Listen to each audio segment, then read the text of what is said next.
Beyond the Panic, Satanism, Theistic Satanism in a Shifting Global Landscape, an Analysis, mid-November 2025. For centuries, narratives around Satanism have oscillated between sensational media panic, legal suppression, and grassroots attempts at religious normalization. In November 2025, the terrain for both theistic and atheistic satanic groups is rapidly shifting. Recent news highlights dramatic changes, from government crackdowns in Russia and surging applications for satanic religious status in South America, to a rejuvenated satanic panic played out across digital spaces and renewed debate about what Satanism means in a multicultural networked world. This video seeks to cut through hysteria and speculation, providing a deeply informed overview of developments in Satanism and theistic Satanism right now. Drawing on news, regulatory updates, and real community conversations from the past 3 days, it delivers a clear-eyed, nuanced picture of the forces shaping the field and the profound questions facing both practitioners and critics. Key developments. Headlines that matter. The world of Satanism is often portrayed by outsiders as either a fringe threat or an edgy subculture. But for the communities involved, and the legal, policy, and faith organizations that intersect with them, the present moment contains risks and opportunities that can redefine the field's trajectory. Over the last 72 hours, several key stories stand out. Chile's Temple of Satan challenges religious norms. In Chile, the Temple of Satan, founded in 2021, has filed for official recognition as a religious group. Their petition has sparked widespread national debate in a historically Catholic culture. This push has been accompanied by a surge in public interest and applications for membership. Leaders of the group have been outspoken about ethical boundaries and strictly oppose any criminality, a strategic move designed to distance themselves from the dangerous cult stereotype. This episode is significant for several reasons. Religious status. If granted, recognition would secure the group access to the same protections, rights, and privileges afforded to mainstream faiths. Cultural debate. The move forces difficult cultural conversations about religious pluralism, secularization, and freedom of belief in a region where such issues have often stalled. Precedent setting. Success in Chile may embolden similar efforts in other Latin American countries, and by example, elsewhere in the global south. Interestingly, Chile's situation mirrors recent trends in North America, where organizations like the Satanic Temple have successfully obtained legal recognition in several U.S. states, and have used those privileges to challenge religious favoritism in education and civic settings. Russia's crackdown. International Satanism movement as extremist threat across the globe. Russia has begun an aggressive legal action to formally ban what authorities call the International Satanism movement, labeling it an extremist organization, and linking it, often without credible evidence, to nationalist radicalism and church desecration. According to Medusa, this move is part of a broader wave of increased governmental hostility to minor and unconventional faith groups, including those with no proven history of civil disobedience or violence. The legal implications are sweeping. With the foundation for prosecution laid, both real satanic practitioners and loosely affiliated online communities now face risk of surveillance, arrest, and prosecution. While the Satanism movement cited in Russian decrees is not well defined and may not represent any one real-world organization, the chilling effect is real. Groups that once operated in Russia, or that have members inside the Federation, are now classified as potentially criminal, making international cooperation and advocacy dangerous. This development is key for several reasons. Chilling effect on religious freedom. The ban may embolden similar policies in sympathetic or authoritarian-leaning countries. Misinformation and stigma official rhetoric linking Satanism, often in its most public-facing and secular forms, to extremism, violence, or pedophilia, continues a decades-old trend of targeting outsider groups during periods of social stress, outsider religion policy. The move signals to minority spiritual movements that they remain deeply vulnerable to waves of state repression, even in the post-pandemic world when religious diversity otherwise appears to be expanding. The new satanic panic, social media, queer rights, and morality campaigns. While the so-called satanic panic of the 1980s and 1990s is often remembered as a relic of past American media frenzy, recent days have shown its spirit alive and well, if now reframed for the internet age. Online researchers and activists document waves of rumor, moral outrage, and conspiracy theory directed at Satanist or occult-coded subcultures, especially when intersecting with LGBTQ+ activism, digital art, and alternative spirituality. KQED's reporting shows that accusations now center less on alleged cult crimes and more on digital grooming, secret codes, and symbolic infiltration of pop culture, tropes familiar from the legacy panic, but now transported to TikTok, Instagram, and new media. This web-driven wave brings new challenges. Networked rumor, transmission, false claims can achieve viral status rapidly, requiring sophisticated media monitoring and response. Social polarization. Satanist symbolism is used as a cultural signifier and culture war meme, intensifying divisions between religious conservatives, secularists, and progressives. Queer rights targeted. The fusion of occult imagery and queer trans activism exposes both groups to heightened media scrutiny and real-world harassment. Stakeholders in the Satanist community have voiced concern that despite decades of debunking, the basic formula of the satanic panic remains exploitable. Combined public fears, misunderstood symbolism, and opportunistic actors and inhibit meaningful conversation or reform. Emerging industry trends. In parallel with headline news, several emerging trends have become visible through expert analysis of policy moves, news cycles, and online conversations over the past days. The push for legal and societal recognition. Efforts by satanic organizations to achieve formal recognition, whether as religious bodies, non-profits, or civil society groups, are intensifying across the Americas and Europe, with Chile's Temple of Satan representing just one high-profile example. The pursuit of recognition is driven by multiple goals. Legal protections.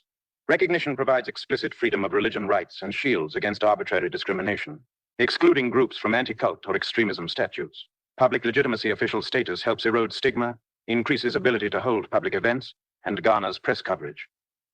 Civil rights activism.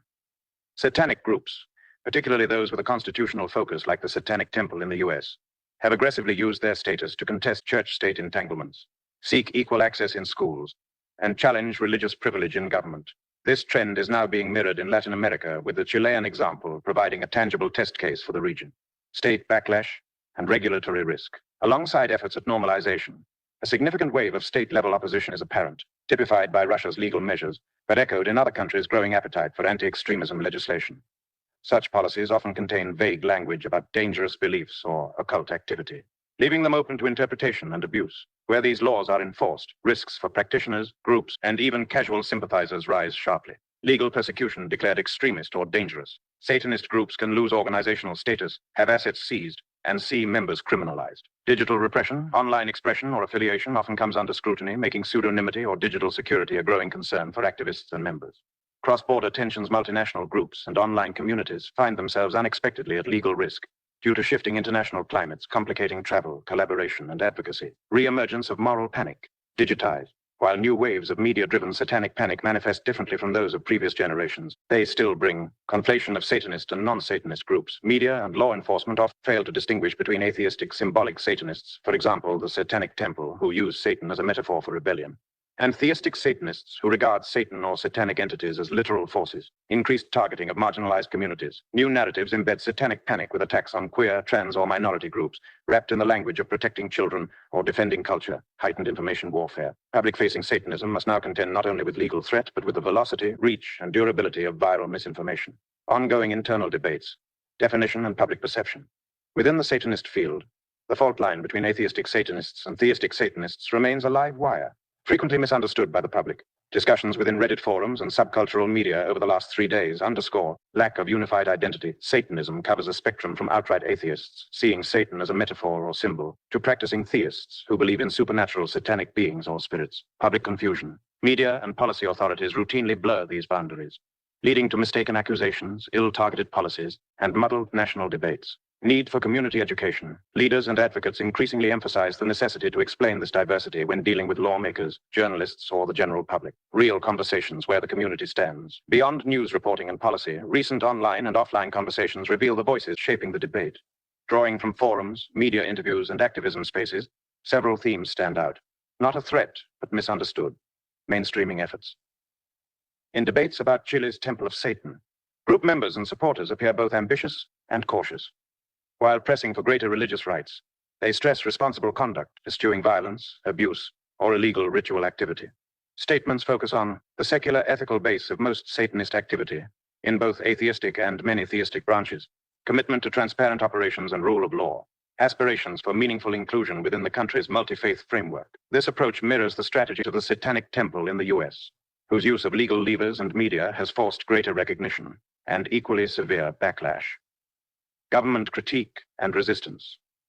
Human rights advocates and religious studies experts reacting to Russia's crackdown warn of a pattern: use of extremism designations to target unconventional but non-violent belief systems, exportation of these tactics to allied or similarly authoritarian states, the importance of international advocacy to call out disproportionate or repressively vague bans. Importantly, members of legally recognized international satanic organizations have responded by warning domestic and global partners to be alert to the risk of online guilt by association, and the power of a single legal precedent to spread.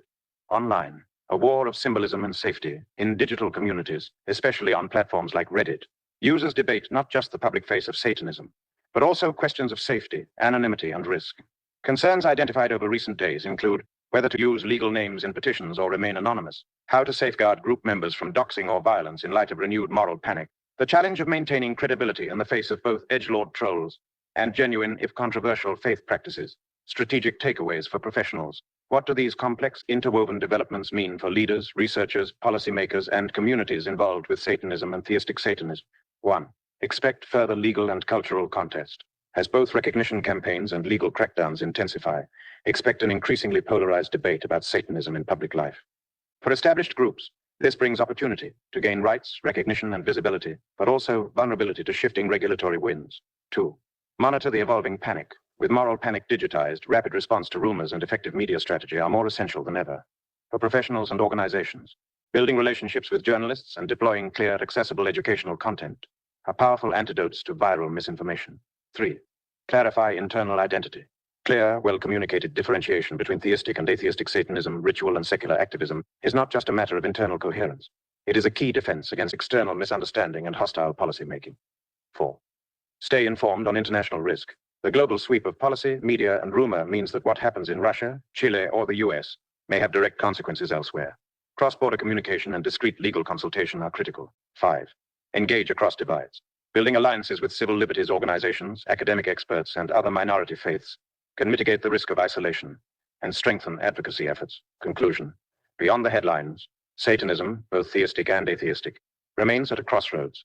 The past week's news underlines the volatility and promise of the present moment. Legal breakthroughs and social mainstreaming coexist with new waves of repression and media frenzy. For professionals engaging with these movements, vigilance, education, and principled advocacy will be decisive in shaping what comes next. Prepared for Industry Professionals, November 12, 2025.